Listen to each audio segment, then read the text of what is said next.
On the morning of February 13, 2017, the departure hall of Kuala Lumpur International Airport 2 is a cathedral of modern transit. It is a sprawling, air-conditioned labyrinth designed for the budget traveler, a place defined by high ceilings, polished floors, and the endless motion of backpackers, families, and migrant workers. The atmosphere is typical of equatorial Malaysia, humid and bustling outside, but cool and sterile within. The soundscape is a drone of rolling suitcases, the chime of departure announcements, and the chatter of thousands of strangers passing through a space that belongs to no one. In the center of this mundane theater, a man walks alone. To the casual observer on level 3, he appears to be a businessman or perhaps a wealthy tourist returning home. He wears a light gray blazer, a blue polo shirt, and jeans. He carries a black backpack. Inside that bag, stacked in crisp $100 bills, is approximately 124,000 US dollars. Hidden deeper in the lining are 12 vials of atropine, a military-grade antidote for chemical nerve agents. He knows he is hunted. For years, he has described his existence as having the sword of Damocles hanging over his head. But he does not expect the thread to snap here, in the bright fluorescent light of a public concourse, flanked by a Starbucks and a family food kiosk. At 8:59 a.m., the trap closes. It does not come in the form of a gunman or a bomb, and it arrives in the form of two young women who believe they are filming a prank for a reality television show. In a span of 2.33 seconds, the Cold War collides with the viral celebrity culture of the 21st century. A weapon of mass destruction, classified by the United Nations as a Schedule I chemical agent, is smeared onto a man's face in the middle of a crowded airport. The man is Kim Jong-nam, the exiled prince of the North Korean dynasty. The weapon is VX nerve agent, a substance so deadly that a single drop can kill. And as he stands there blinking, confused, wiping the liquid from his eyes, he has exactly 20 minutes left to live.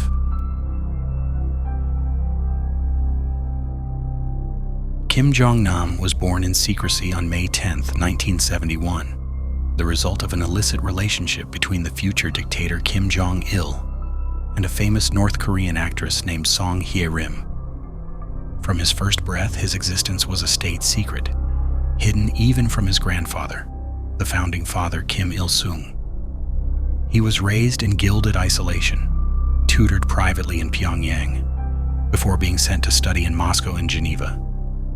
He grew up fluent in French, Russian, and English, developing a cosmopolitan worldview that would ultimately estrange him from the hermetic ideology of his homeland. For decades, he was considered the heir apparent to the regime, but his fall from grace is legendary in intelligence circles. In May 2001, Kim Jong-nam was detained at Narita International Airport in Tokyo. He was traveling on a forged Dominican Republic passport under the Chinese alias Pangxiong, which translates to Fat Bear. When questioned by Japanese immigration officials, the potential leader of the most isolated nation on Earth admitted he simply wanted to visit Tokyo Disneyland. The global broadcast of this incident caused his father to lose face, leading to Kim Jong-nam's permanent exile and paving the way for the rise of his younger half-brother, Kim Jong-un. In exile, he settled primarily in Macau, the gambling enclave on the southern coast of China. He lived under the tacit protection of the Chinese government, who viewed him as a potential alternative leader should the regime in Pyongyang ever collapse. Intelligence sources describe a man who embraced the freedoms denied to his countrymen. He was a bon vivant, a regular fixture in casinos, who preferred slot machines to high-stakes tables. He developed a taste for fine French and Portuguese wines and was often seen dining in European restaurants, dressed in light linen suits. But beneath the image of the relaxed businessman lay a deep, gnawing paranoia. He lived in constant fear. Following his brother's ascension to power in 2011, the threat level escalated. In 2012, Kim Jong-nam reportedly sent a desperate letter to his brother. He wrote, "Please withdraw the order to punish me and my family. We have nowhere to hide. The only way to escape is to commit suicide." He described his existence as having the sword of Damocles hanging over him. Well, however, it's my father's decision. So once he decides, we have to support. Are you interested in succession? No. Personally, I'm not interested in this issue. Why? He knew he was living on borrowed time, yet he made critical mistakes. In a fatal lapse of operational security, he maintained a Facebook account under the alias Kim Chol. His profile featured photos of him traveling in Europe and Shanghai, often posing with dogs or in scenic spots. It was a digital breadcrumb trail that allowed North Korea's intelligence service, Reconnaissance and Intelligence Bureau, to track his movements with terrifying ease. More dangerously, investigations would later reveal that during his final trip to Malaysia in February 2017, he traveled to the resort island of Langkawi to meet with an unidentified Korean-American man, later alleged to be a CIA intelligence officer. Forensic analysis of his laptop showed a USB drive had been accessed during this period. The $124,000 in his backpack was likely payment for information. To the regime in Pyongyang, he was no longer just an estranged brother. He was an active asset of a hostile foreign power. While the target moved through the high-stakes world of international espionage, the weapons chosen to kill him were being recruited from the margins of society. They were the disposable proxies, two women from rural Southeast Asia groomed by state intelligence operatives using the lure of internet fame. The first was Doan Thi Huong. Born in the rice paddies of Nam Dinh Province, Vietnam, she left home at 18, drifting to Hanoi with dreams of show business. In June 2016, she auditioned for Vietnam Idol. She failed to pass the first round.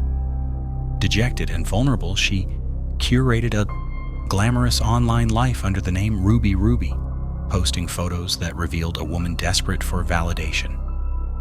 The second was Siti Aisyah. Born in Indonesia, she was a divorced single mother working as a masseuse in Kuala Lumpur, sending money home to her son. Her life was defined by economic struggle. Both women were recruited through deception. Doan was approached in a Hanoi bar by a Mr. Y, who claimed to be a South Korean media producer scouting talent for a YouTube prank channel. Siti was approached by a taxi driver who introduced her to a Japanese man named James, offering her 400 ringgit, about $100, to perform pranks on strangers.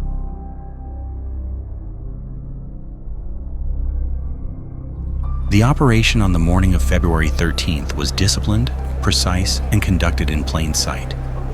We can reconstruct the assassination minute by minute using CCTV timestamp data and police investigation reports. At 7:30 a.m., 4 North Korean operatives arrive at KLIA-2.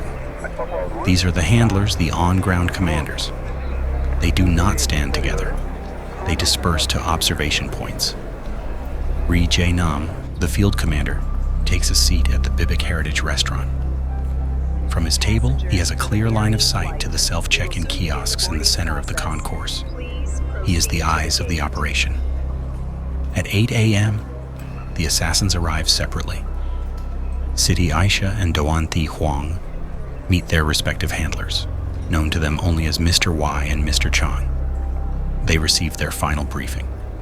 Crucially, this is the moment the weapon is armed. The handlers apply the oils to the women's hands. The weapon is VX, but it is deployed as a binary system.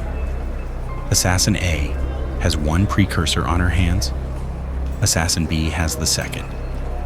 Neither substance is lethal on its own, but when smeared sequentially onto the victim's face, the friction and heat of the skin will cause the two chemicals to react instantly, synthesizing the nerve agent directly on the target. This method ensures the safety of the operatives carrying it through airport security, as the separate precursors would not trigger standard detectors. At 8:30 a.m., the target enters the kill box. Kim Jong-nam arrives at level 3. He wears a light gray blazer and carries his backpack, containing the cash and the antidotes he will never get to use. He walks to the flight information display and checks the status of AirAsia flight AK532 to Macau. He is relaxed. He has no idea that 4 men are tracking his every step from the periphery or that 2 women are closing in. At 8:55 a.m., Kim moves to the self-check-in kiosks near the Puffy Buffy outlet. The handlers signal the women. Siti Aisha moves to position herself in front of him. Doan Thi Huang maneuvers behind him. At 8:59 a.m. and 55 seconds, the strike occurs. It happens with terrifying speed. Siti Aisha lunges, seemingly to distract Kim. Simultaneously, Doan Thi Huang reaches over his left shoulder from behind. She clamps her hands over his eyes and face. She rubs vigorously. At 9 a.m. and 5 seconds, just 10 seconds later, the women break contact. Following their instructions, they perform what they believe is part of the show.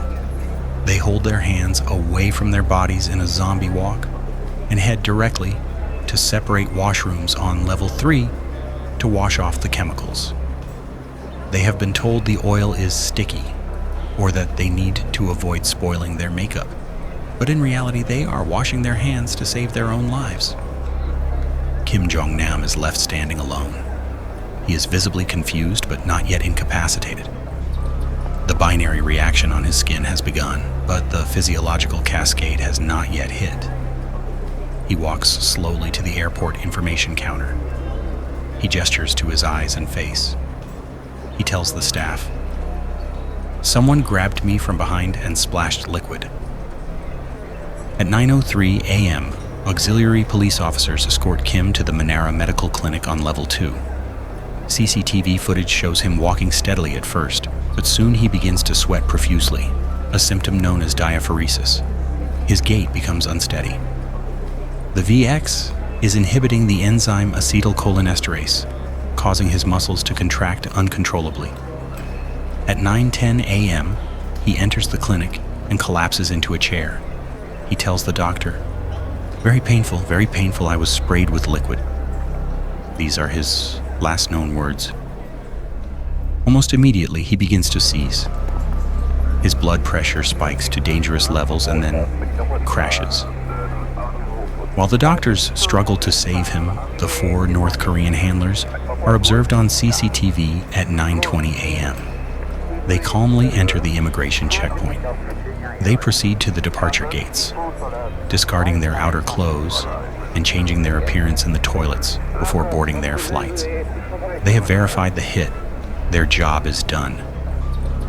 At the clinic, doctors administer atropine and adrenaline.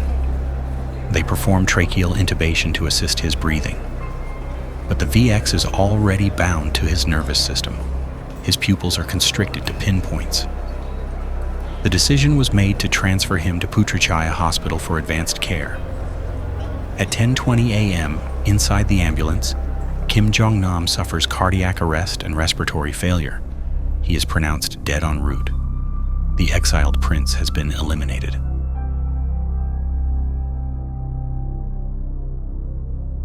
In the immediate aftermath, the identity of the deceased was a mystery.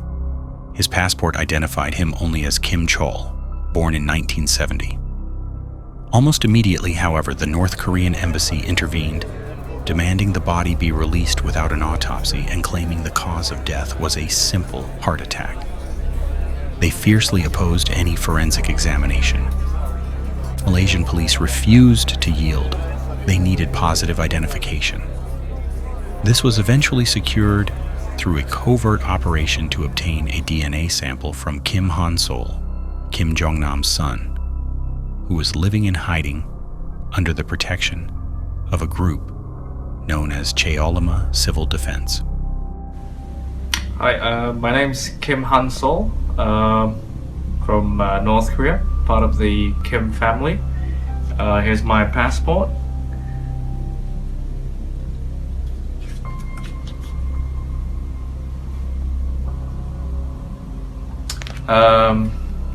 My father has been killed a few days ago. I'm currently with my mother and my sister, and we're very grateful to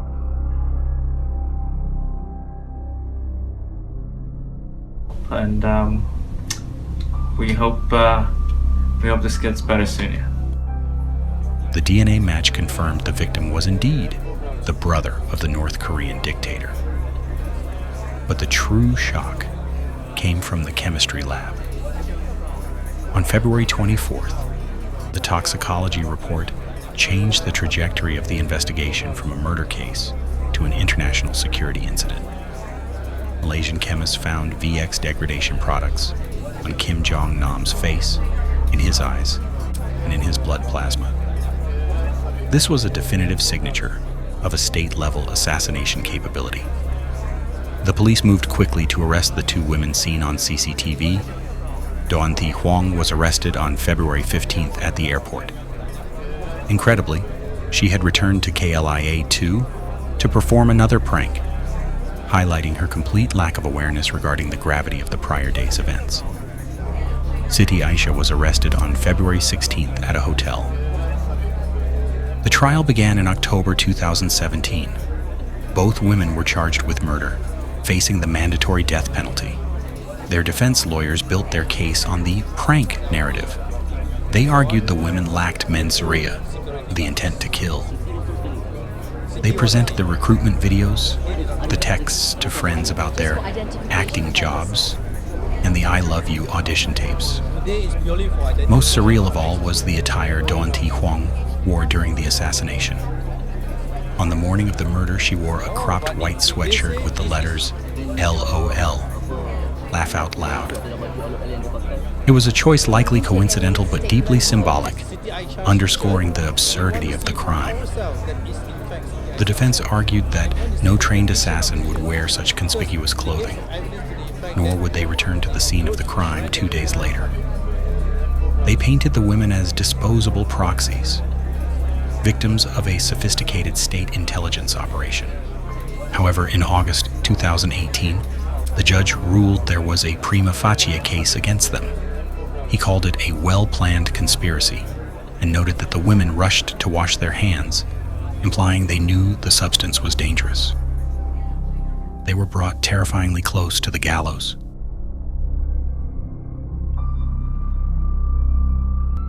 While the women faced trial, the true architects of the crime were executing their escape. The four field commanders Ri Ji-hyun, Hong Song-hak, Oh Jong-gil, and Ri Jae-nam flew out of Malaysia on a convoluted route: Kuala Lumpur to Jakarta, then Dubai, then Vladivostok, and finally Pyongyang. This route was carefully chosen to avoid countries with extradition treaties favorable to the West.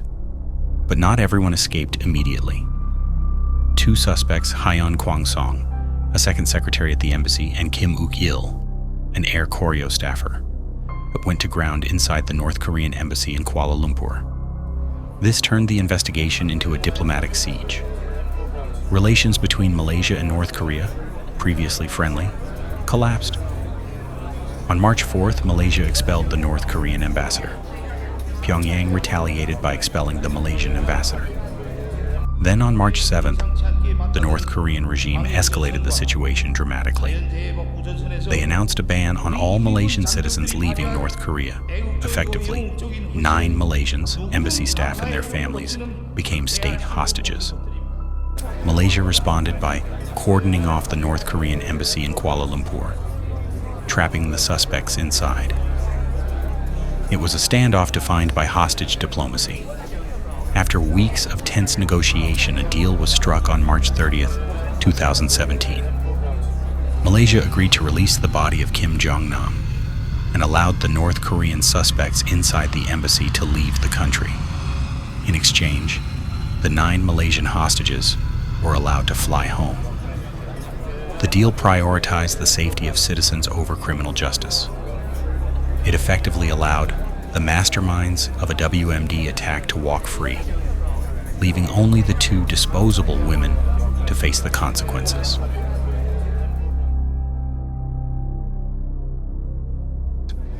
The conclusion of the legal saga was dictated not by jurisprudence, but by politics. On March 11, 2019, in a stunning development, the Malaysian Attorney General withdrew the charges against Siti Aisyah mid-trial. This was the result of intense lobbying by the Indonesian government. With an election looming, President Joko Widodo had made her release a diplomatic priority. Siti was shocked, weeping in the dock before being whisked away in an embassy car and flown to Jakarta on a private jet. Doan Thi Huang was left behind. She was devastated by Siti's release, reportedly crying, "Only God knows we did not commit the murder." Vietnam had not lobbied as aggressively initially, and the evidence against Doan, who had applied the primary reactor directly to the victim's face, was visually stronger. However, under pressure to avoid a diplomatic rift with Vietnam, Malaysian prosecutors offered a plea bargain. On April 1, 2019, Doan pleaded guilty to a lesser charge of voluntarily causing hurt by dangerous weapons. She was sentenced to 3 years and 4 months, but with time served and remission, she was released in May 2019. Today, Siti Aisyah lives a quiet life in her village in Indonesia, reportedly remarried and focused on raising her son. Doan Thi Huang lives in Nam Dinh, Vietnam. Upon her release, she expressed a desire to return to singing and acting. But the infamy of the assassination made her radioactive for mainstream entertainment. She has not achieved the stardom she sought, and her LOL image remains an iconic dark meme of the 21st century.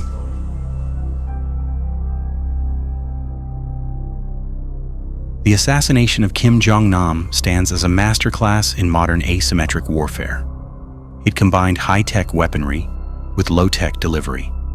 It exploited diplomatic loopholes to protect the commanders while sacrificing the foot soldiers. For the regime in Pyongyang, the operation was a strategic success. The rival was eliminated. A message was sent. The dissidents can be reached anywhere, by any means. But for the rest of the world, the tragedy lies in the absurdity of the violence. Kim Jong-nam died in a cloud of nerve agent, wearing a blazer and jeans, killed by a woman wearing an LOL shirt, who thought she was making a YouTube video. He died carrying a backpack full of cash and antidotes he never got to use.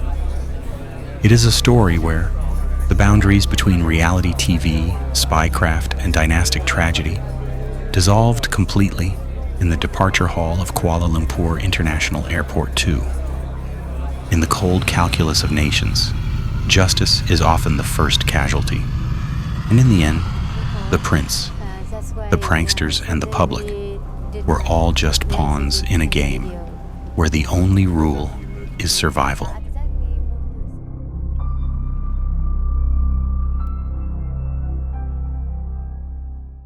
He said 16 women had to die for the rain to fall. He said he was cleaning the street. He said the deal was a lie.